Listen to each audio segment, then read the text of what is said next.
कैसे हो? आप सभी स्वस्थ होंगे और कोविड नियमों का पालन कर रहे होंगे। हमारी वर्कशीट नंबर 14,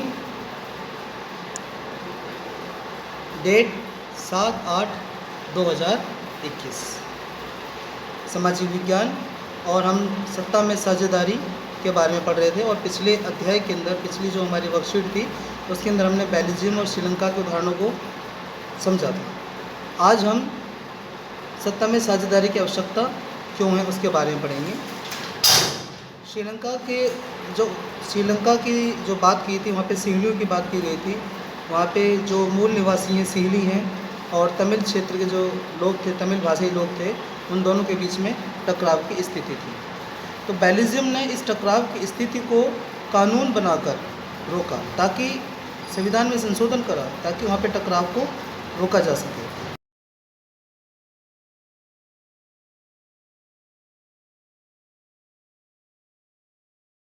दिया गया।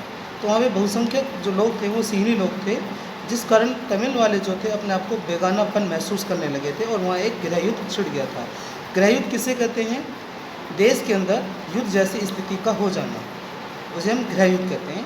इसलिए सत्ता में साझेदारी आवश्यक है। सत्ता में साझेदारी का मतलब है कि वहाँ पे बहुसंख्यक जो लोग हैं उनको साथ ही अल्पसंख्यक लोगों का भी सम्मान करना चाहिए।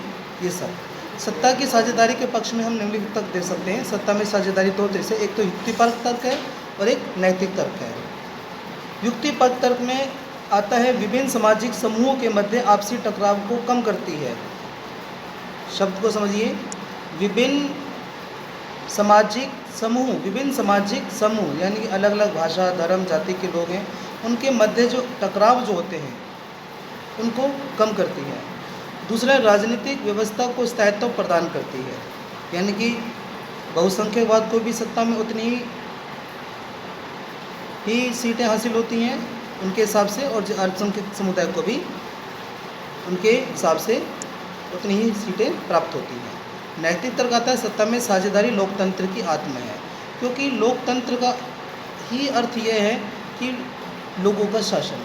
अब लोग चाहे वो अल्पसंख्यक हों चाहे वो बहुसंख्यक हों, तो दोनों ही अल्पसंख्यक और बहुसंख्यक जो लोग हैं मिलकर एक सत्ता को चलाते हैं, तो इसे लोकतंत्र की आत्मा कहते हैं। सरकार की वैधता प्रदान करता है।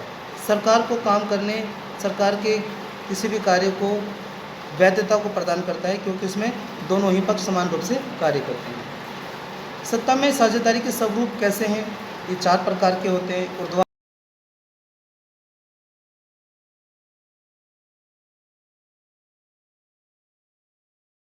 न्यायपालिका होती है।